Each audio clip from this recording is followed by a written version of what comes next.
This is Eric Rattan of Cannibal Corpse. You are listening to the Scars and Guitars podcast with Andrew McKay Smith. G'day, and thanks so much for joining me for this installment of the show, which features a conversation with Vogg from the Polish death metal titans Decapitated. Now, a couple of things I want to discuss before we dive into the chat. The first of which is that I don't conduct interviews. I have conversations. I've had to say this a few times now because I'm receiving some feedback to the effect of, hey, shut up, dude. We don't want to hear from you. Here's the tip. If you don't want to hear my voice, don't listen to my podcast. Simple. The second topic I need to address, feel compelled to address actually, is that the opening exchanges involve topics to do with Vogg and his bandmates' incarceration in Washington State in 2017. If you are unfamiliar, the group were accused of rape and kidnap. All charges were subsequently dropped. Before we get to the chat, let's have a listen to a tune. It's the title track from the group's new album, Cancer Culture, which incidentally acts as the catalyst for this discussion. You'll only be hearing that though if you've tuned in via the podcast apps. For all of you people who are listening and watching on YouTube, we're going to cut to the conversation right now. Let's go. G'day mate, how are you? Hey man, all right. Can you hear me? I can hear you loud and clear. Yeah. That's amazing because you call from Australia, right? Correct. Yes, correct. Yeah. Which? Yeah. We have spoken before. We spoke back in 2017 ahead of Anti-Cult. Wow, that's a long time ago. 5 years. Yeah, a lot's happened. Gosh, a lot has happened in that 5 years, hasn't it? But yeah. Oh yeah. Yeah, I know. I was looking forward to catching up with you again, I've got to say. You know, I always, I'll open with this, I suppose. Given what you've been through, I distinctly recall thinking, and I remember speaking to, guys like Blitz from Overkill. We spoke about 2 or 3 months before the prison episode. And one of the conversations that you and I had before that went down was we were talking about it. We were exchanging stories about dropping our kids off to daycare. And wait. Dropping kids for the daycare. What does it mean? Daycare? Daycare, like childcare, where childcare center or kindergarten. Okay. Kindergarten. And yeah. I remember saying to people that when all that shit went down and, people were writing things on the internet and stuff, and I was very vocal at the time, I said, there's no way you guys did that. And my understanding of that came from the fact that we'd had a conversation and you spoke to me as if you were a friend next door. It was a very regular conversation. I knew that you guys didn't have it in you then. Without knowing any of the facts, I understood, I felt like I could see your character and that you guys didn't do it. And I just think that the whole episode must have been so traumatic for you and your family. And I'm so sorry you had to go through that because you're in a foreign country and they're frankly taking advantage of you. They don't have what we call a justice system. They have a legal system, and you can just accuse anybody of anything. They could have accused me of the same thing, and I would have been in the same position that you were in. So it's a very human thing that you're experiencing on that basis. So look, I hope I can give you that feedback. I just think that, for anybody to make an unsubstantiated allegation and for an innocent party, yourselves to be locked up, I just can't imagine how difficult that would have been for you guys and of course your families, the suffering that they went through. Thank you for saying that. Yeah, it really was like really painful process and really dramatic and just like it's hard to imagine if you are not in this kind of situation how it was, how it is in reality. Like if you are suddenly going for something which is such a scary thing, because it was a scary thing, like facing is the worst thing because you're facing this kind of charges that are crushing your whole career and your personal life. Plus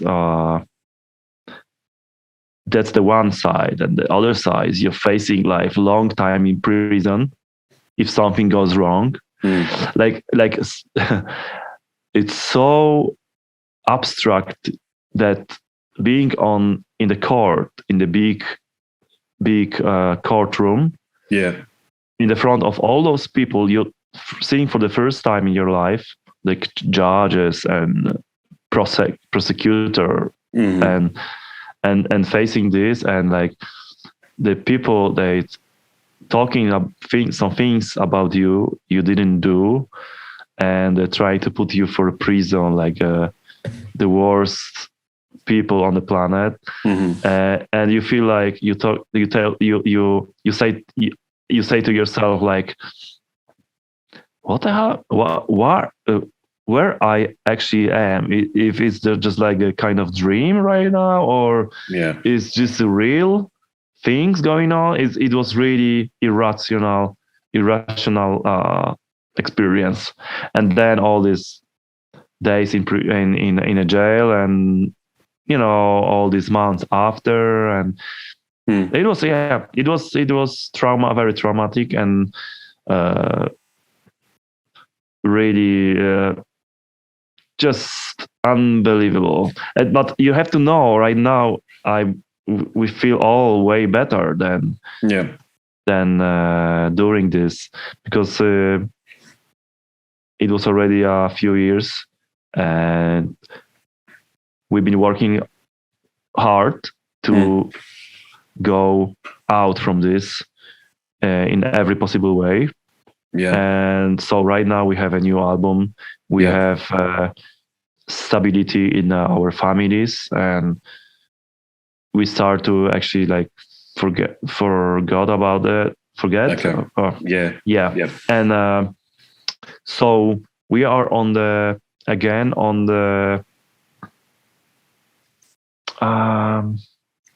like you're diving and you're going further down and you're going up with diving. So we already on the air. So we breathe. We have a new album. We playing shows. We've been working very hard to come back with the shows, and with our good name. Which we did. We take our lesson. We trying to just going forward without any mistakes, to do just good decisions for life, and looks like it's going really, everything is going to the right direction. Amazing lineup and great album, and we just did amazing tour in UK with full venues. So it's all good right now, I have to say. It is all good on the basis, certainly, of what I'm hearing here with cancer culture. But just one more question about what you went through in Washington. The case was dismissed without prejudice. So does that mean that, like, you've obviously got very good lawyers that are handling things for you, but is the case closed? Is it all just one of those things from a legal perspective that you can put it well and truly behind you? Yes, that's for sure. But I will, the thing is that I don't want to explain what is this all about, because I will need to touch some things and talk about some people or about some procedures that we decide to not touch this topic. But, it's just like classic US procedure about cases like that. I don't want to talk much, because I could explain that, but I don't want to add fuel to the fire. I totally understand. I don't want to deal with the monster. I don't want to deal with the monster. I don't want to wake up the monster. That's it. But no, absolutely. Yeah. Look, my inquiry is just to ensure that to understand if it is behind you, because you so richly deserve to have it put behind you, because it is a false allegation on the basis that it was thrown out. But it's just so notoriously difficult over there. It's like that here in Australia too, mate. This is all behind. This is all behind. No matter what, how, all the charges has dropped.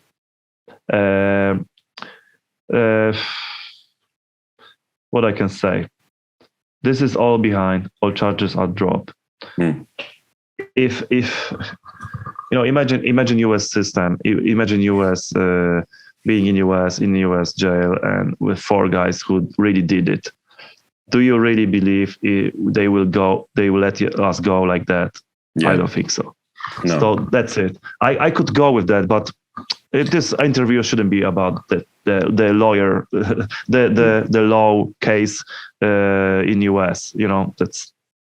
That's okay. I understand, and I appreciate you answering the question, by the way. It certainly is an interview and a conversation, more to the point, about your killer new album. It was, I just wanted to let you know that a lot of people like me across the world, we didn't believe it for a moment, okay? And I think it's important that you understand that you did have some of the keyboard warriors saying things, but people like me who'd actually spoken to you, we didn't believe it. And I just wanted to let you know that. I appreciate that. I really appreciate it. Thank you very much for saying that. No worries. Well, look, let's talk about the new album, Cancer Culture. Look, it is the name. I love the name, by the way, Cancer Culture. I've had to almost stop myself from saying cancel culture, but Cancer Culture is the name of the new album. And look, after everything that you've been through, and you've had a lot of ups too, that you've been in Machine Head. There's been a lot of really cool things that have gone on. Look, is it a relief that you've got the album out now, or is it something deeper?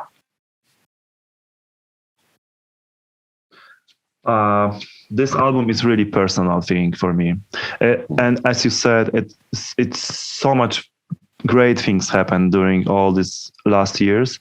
I mean, I don't talk about COVID, of course, but even in COVID, the great thing happened that I have so much time to create new songs, and I believe that because we couldn't play the shows and couldn't be on tour, it gives me so much time that it really make those songs better, because I could focus way more, spend proper amount of time to create the riffs, listen them again and again for 1,000 times, working for riffs for 1,000 times as I finally decided this is something I want to put on the album. I never since 20 years I didn't have that much time to create the music that now. So even COVID got some little positive things. And Machine Head, the offer from Rob was amazing. As a fan of Machine Head, I was like, couldn't even dream about things like that. And experience that I had from them, from the guys from Machine Head, and touring with them. And watching one of my favorite musicians and playing one of my favorite album, Burn My Eyes, every night was something which like I couldn't asking for, and it was such an amazing experience and makes me being a better musician right now for sure. Better musician, better human being, better leader for my own band, stuff like that. And yeah, we create amazing album. It's going to be out very, very soon, 27th of May. There's so much riffs, so much great solos, so much great ideas, amazing production. We've been working with one of the best producers right now, with David Castillo, with Teddy Hansen. Mm-hmm. I'm really satisfied about that album. It's a really personal album. I put all my emotions. You've been asking me about these things from Washington, and you can maybe imagine how much things been mixing in my head, in my mind during all those crazy moments, and then after, and also even with the COVID. Plus the thing that I just became a more experienced musician and composer for sure. Talking about all these melodies, all this back into the melodic stuff we never play, like since first album even. There's a lot of things to talk about, Yeah. Talking about the musical side of this album, like so many diversity, so many different flavors. Sometimes really lots of aggression, lots of sadness, but then some of beautiful moments like Hello Dev, like Rob Flynn's part, singing in Iconoclast, and Yeah. this album represents a lot of different emotions, and I'm really proud of that. I'm really happy that I could release all these feelings, and feels actually better right now after that, and it feels great to share that with the people, because this album is like more like a sharing your personal emotions to someone that you can trust, kind of. I bet. Yeah, definitely. Yeah, you've knocked it out of the park. I love your solos too, by the way. I think your solos, you've really, I'm not going to say stepped up. I loved what you did with Anti-Cult, and I gave you feedback back when that was released, that I really think you're stepping into sounding more like Vogg, if that makes sense. You've always had your own style, but it's truly identifiable at this point in time. But, yeah, because I didn't try to show something like my skills or how good I am or wherever, how bad I am. But it was more like just natural playing, natural talking about solo parts, for example. It was just like a natural fulfill the riffs, just putting another structure on the top of the song. Nothing like too much, you know. Yeah, just, it's perfect blend. To be yourself. Be yourself, yeah, exactly. And you had Tatiana from Ginger helping you out on the track "Hello Death," which I think is a single, if I'm not mistaken. Now, did you write that track with her in mind specifically? No, really. I have a demo version of that song, and I've been listening Ginger quite often for the last few years, because in my opinion, it's a really, really great band. They creating really nice, beautiful music. For me, actually, I mean, to be honest, for years, nothing that spectacular happened in the metal music. Seriously, I mean, not. Maybe they don't do like revolution or something like that. Of course not, because they are like taking inspiration from Meshuggah, from Opeth and things like that. They have their own unique sound because they have Tatiana, but they have also this Eastern European nostalgia or something in the music, you know. And this is something which really take your heart, like in the, I don't know, they taking on your neck and just squeeze, like so emotional. And so I have the demo, and I've been creating the riff, and I creating all the riffs. I trying to make a different song this time, and I hear about Ginger. I've been listening Ginger. I was like, wow, it's such a great band. And then they just like, it just happened. Like I imagined Tatiana singing for this song somehow, and because I knew I didn't know her in person. I just knew her boyfriend Alex from Suicide Silence, and also the bass player. First, I take a contact for Danny, the bass player, Suicide Silence. So I asked him about contact to Alex, because I knew Alex is a boyfriend of Tatiana. So Alex asked Tiana. I sent a demo version of the song. She really liked it, and she said she want to do it.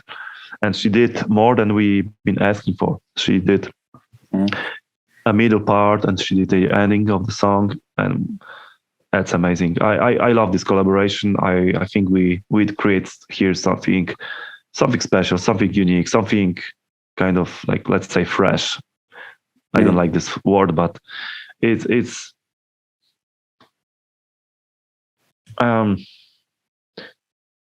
it doesn't happen too often. I think I don't see much of death metal bands like asking about the female vocals, you know, in the song. I mean, I wish to see the Cannibal Corpse do that, or or maybe Morbid Angel.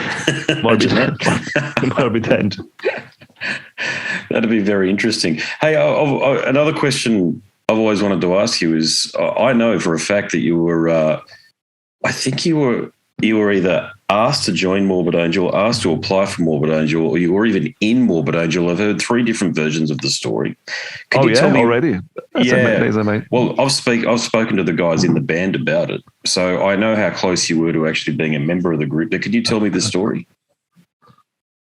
Oh, well, it was quite a long time ago already. It was about 2000. I think it was about 2008. I think, wasn't it? Yeah, something like that. 2008. Yeah. Not long after the accident when Vitek passed away, and I've been just like flowing somewhere between. I didn't know exactly what to do with myself during these days because I still didn't make the decision about come back with Decap with the totally different lineup. So I was just somewhere there in my hometown and thinking about what to do next in my life. And the Morbid Angel was always my favorite band. So I was like, well, maybe I could try. I don't know if I hear about some auditions for them or something like that. I don't remember exactly, but they probably been looking for the guitar player. Yeah, probably there was some kind of audition. I wasn't actually these days. I wasn't experienced in do things like in a proper way, if you know what I mean. Like I didn't know like how to. I remember I called manager, but I wasn't experienced with. I could play guitar, but nothing else. Like like set up the meeting, talk in the proper way about things about like logistic, like how to do in a like smart way. Like how you imagine to do that if you are in Poland and they are in Florida. I mean, maybe these days will be easier than back in the days. I don't know, but still. I've been record. I think I remember I record 1 or 2 songs and I sent to them. I think it was something from the Covenant, probably Rapture or God of Emptiness and Word of Shed. Yeah, something like that. And I remember I talked with manager. I remember I record the tracks and sent to them.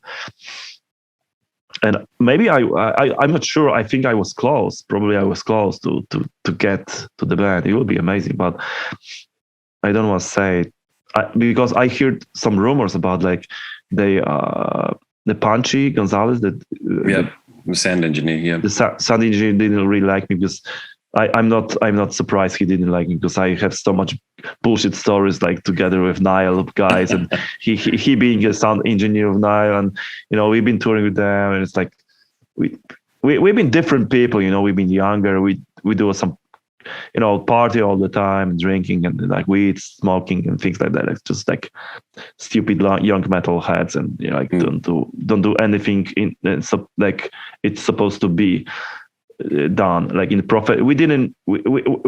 I wasn't like a pro player. Okay, I wasn't like a pro. I can say that I don't have anything to lose to saying that I wasn't a pro musician. Like I was pro playing guitar. I was one of the best rhythm guitar player for sure.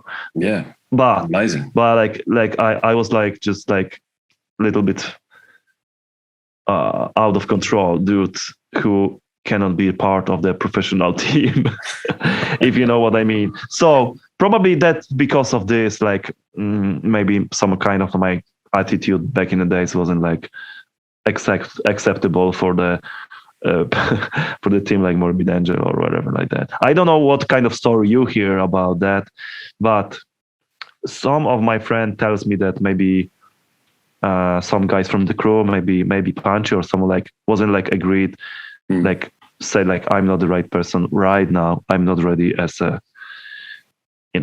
as a team member for the band. But I think I heard the same thing. Yeah, it was I think it was you and Bill Hudson at the time, because Bill Hudson, he's working with David now in the I Am Morbid thing. But I think I think the feedback was the same, if I'm not mistaken. I have to go back and listen to my recordings, but it was with both of you, both perfect players, but maybe just won't blend. Like it's not the right time. That's what I think. That's what I heard. So, but I think in both of your cases, mate, it was probably for the best, because things in Morbid Angel since then have been quite choppy. It's fair to say. say. I've loved. Yeah, right. Yeah, I mean, you know. yeah, it would be great. As talking about like I love the music and come on, Morbid Angel. I think it's still the best death metal band. Like we have a Cannibal Corpse, all right. We have a I don't know all those bands, but I'm a D-side. I love D-side. I love Cannibal Corpse, all those bands, Suffocation. But Morbid Angel was something like another level completely. Like talking about the music. Yeah, I agree. It was for me. It was number one and still is. No, I definitely agree. Yeah. So if they're listening to this, maybe I can join right now. I'm ready. if they want to continue right now, come on. Yes. I have a message for Trey. Come on, you're the best guitar fucking player and best death metal composer. Please come back. And I mean, yeah, I've spoken to his mum. I've spoken to his mother. So I've got because you can't interview him. He won't do interviews. So I had to speak to his mother about him, and his mother's given me a lot of deep insight into his persona. And he's pretty. This is out there now, but he's actually got autism. Do you know what that is? You know what autism is? I don't know what the Polish equivalent word is. Sorry, but I know that. I know autism. I know. It's you can live. It's touching the people like they can really, really intelligent people, but it's really they struggling every day. And I think right now in Poland, it's more like a society fighting for the rights for those people with autism.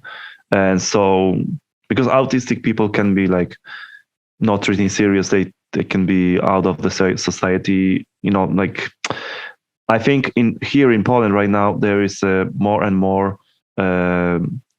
good things happen for autism people. Yeah. Yeah. Hey, I'd better do a time check. How much time have I got left? I like to, that's something wrong with me in here because I have like about 30 minutes and I can speak with 1 hour and I still feel like it's just like a 10 minutes. I don't know. It's never enough time. I will try to be more precise with the answers. Okay? No, you answer your questions however you want. It's excellent to talk to you. Like I said up top, I've been looking forward to this conversation for many years. So I'll make this my last question. And I know we haven't talked specifically a lot about your new album, but I'm going to talk it up in my podcast episode. It is one of the albums of the year. I'm going to say that now. And I've only had it for a few days. John sent it across to me from, the Nuclear Blast portal. I love listening to it. I'm just so relieved for you guys that you're able to release an album that's this strong, this powerful, off the back of what you've been. It's not just that, you mentioned your brother earlier. You've been touched by tragedy, if you don't mind me saying, but you're emerging triumphant at the same time. You're not, whatever is happening, the cosmic happenstance, okay, you're living through it. We talk about this, the difference between fate and destiny. This might have been your fate, but your destiny is actually over here to be one of the globe's most recognizable and identifiable death metal bands. So congratulations for doing that. Thank you so much. Thank you for saying that. I really appreciate that the people from all the world like can see that we've been facing really hard times in this band. Here, story on this band is full of accidents, death, tragedy, prison, and everything you can imagine. But we still try to keep going, and somehow we are maybe the example of the band that trying to show people to don't give it up, to never give it up. If you believe what you're doing and you are a good person, nothing wrong can happen to you. So it's not meaning that we are the strong men or like not emotional people or wherever.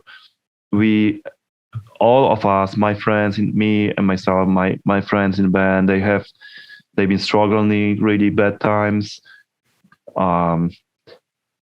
Really traumatic, all these traumatic things happen, kick our asses so much, but somehow we we just believe that the good things are still on the front. Maybe it's just like every human being have this kind of stupid hope or wherever it goes. I don't know. Yeah. But we're going forward, and we say to ourselves that we're gonna take all these lessons from the dark times we had. Sometimes we've been just stupid. Sometimes it's just like things happening, like landing without the landing gear, like car accidents when my brother passed away. But sometimes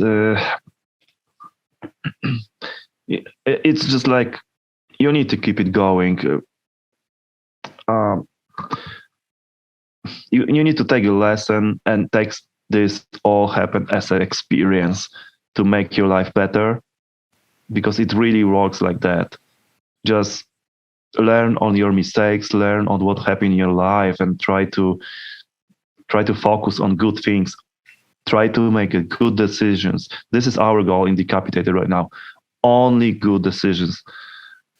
This is our flag. This is what our motto sounds like. Let's do good decisions, like good steps. Let's be nice for our friends. Let's be nice for our fans. Let's respect each other. Just keep it going with sharing the best we can.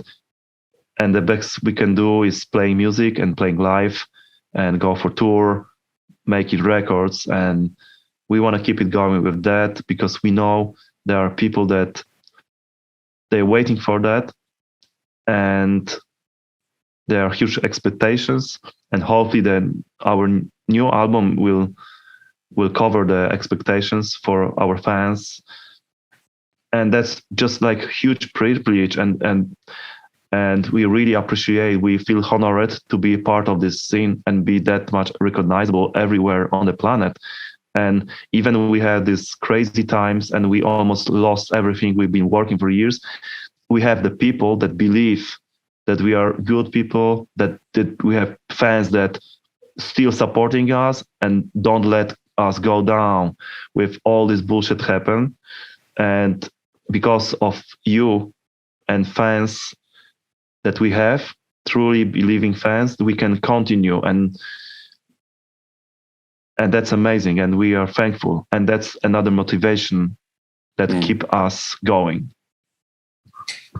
Beautifully put, very articulate, and I can tell how grateful you are, of course, through your words, but just even looking at the way that you're talking, I can tell how much this means to you. So, look, long may you continue to reign and prosper. Hopefully, all of the difficulties are in the rearview mirror. Fingers crossed on that front there. But look, good luck with everything. I don't know whether you need luck. You know why? Because I think you've made your own. Because even though you've had all of this tragedy, you've gotten through it. And that's what I'm saying. Your destiny over here is to continue to be one of the globe's most recognisable and important death metal bands. You are driving the genre forward through your guitar playing, through the drumming, through the vocals, the bass playing, the whole lot. You've always been the complete package. But I think, if anything, now people can recognise that, you know, here you are in the top 3 or 4 death metal bands in the world at the moment, and this album here proves it. So good luck with everything, mate. Wow, thank you very much for saying that. I really appreciate that. We're just going to keep it going with that, what we're doing. Yeah. That's what I want to say for my last thing. Because we really feel that we are part of that scene, we are part of this community. And we have such an incredible support from the metal community, which is more than we can ask for. Yep, indeed. Well, we are a community. We are a community of like-minded brothers and sisters, and and I'm glad you feel that way, mate. After everything that's happened, so look, good luck with the interviews. Look, I hope I wasn't too probing up the top there. I just wanted to let you know that we do care about you. I hope I can say that. Yeah, I can understand, because, like you said, last time we spoke was just like before all happened. So I think if you, for probably. For you, like talking with me right now, you have still in mind all these crazy things, which I already almost forgot. So, which is another good thing, I think. I think it's for the best. Yeah, it's for the best. Yeah, you got a strong resolve there, mate. Yeah. Well, look, God bless you. God bless your family too. I hope with everything going on the bloody border there with the Ukraine and Russia isn't affecting you guys too much. I mean, it's affecting so many people over there. We know that. We've got people coming from the Ukraine into Australia now. So, yeah, mate. Oh God, I know you've done humanitarian mission into Ukraine. Well done on doing that. With your brothers and sisters in the Eastern Bloc there. So, mate, good luck with everything. I hope our paths cross again, as they surely will, because no doubt you'll have another killer album out in a few years' time. Thank you so much. Thanks so much. It was great to talk, and thanks for your support. And hope to see you in Australia. That'll be the cherry on the top of the cake, that one. Yes, exactly. Thanks very much. Thanks, mate. Okay. God bless. Thanks a lot. Cheers. Cheers, man. Catch ya. Well, that's it. Another episode done and dusted. Thank you very much to Vogg once again for his willingness to go there during the opening exchanges and discuss that terrible situation that he found himself in 2017. Now, I've got a book out, so I'd appreciate it if you could stick around and have a bit of a listen as to why I feel that you too should be a proud owner of my book. I've only got e-versions left these days, all the print copies sold, but look, if enough of you out there hit me up and say, I want a print copy, maybe, just maybe, I'll go to the printer and I'll print up some more. My name is Andrew Mackay-Smith and I'm the host of the Scars and Guitars podcast. Until next time, it is a very goodbye for now. This is Eric Rattan of Cannibal Corpse. You are listening to the Scars and Guitars podcast with Andrew Mackay-Smith. I've been the host of the Scars and Guitars podcast since 2017. The first musician I interviewed for the show was David Vincent from Morbid Angel, and things have just snowballed from there. In all, I've posted almost 650 podcast episodes featuring conversations with many of the leading lights of rock, heavy metal, and beyond. It just got to a point where I thought, I need to write a book about all this, so that's exactly what I did. In Scars and Guitars Volume 1, you'll read a heap of deep reveals and commentary, such as Des Fafara talking about Coal Chamber and why the band will never return. If you're a band just starting out, you need to hear me. Do not start a band with partners. Ever. Yeah, wise words, sage advice, mate, for anybody. Don't ever, because I can't go do Coal Chamber right now unless I get others involved. Phil Anselmo talks about the episode in his career which gives him the greatest sense of accomplishment. I think the staying power of the fans and the staying power of the songs, whether it's Pantera, Down, or Superjoint, the fans remember the songs. Alex Skolnick from Testament confirms that, yes, playing the guitar in Ozzy's band is anything but an ordinary gig. Will Silent Oz from Dimmu Borgir write a book? Pa from Sabaton gives advice to people who want to start a band. Look at the team around you, look at the bandmates. If the guys want to be on the stage, then it's all cool. If the guys want to be backstage, then it's not going to be cool. Current and former members of Cradle of Filth discuss the band's seminal 90s material. Read about the reaction to George Lynch and Mark from Suicide Silence's comments when they throw shade at then President Donald Trump. We have this idiotic monster, this egotistical, self-aggrandizing, complete piece of shit in there. I just can't understand how we've gotten to this place. And yeah, we kicked a hornet's nest with Sepultura.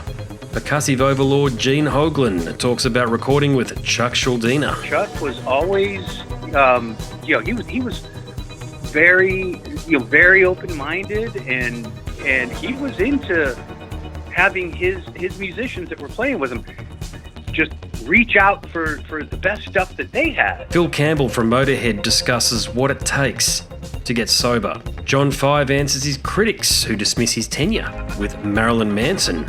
My name is John Five, and Manson gave me that name, and I had some of the best years of my life in that band and learned a lot. And we get the lowdown on Treyarch Zagtoth from those who would know, including his mother. All across Scars and Guitars Volume 1, there are moments of tension, relief, tragedy, exhilaration, and throughout it all, you'll obtain insight that I believe no one else has managed to obtain from many of your favourite artists.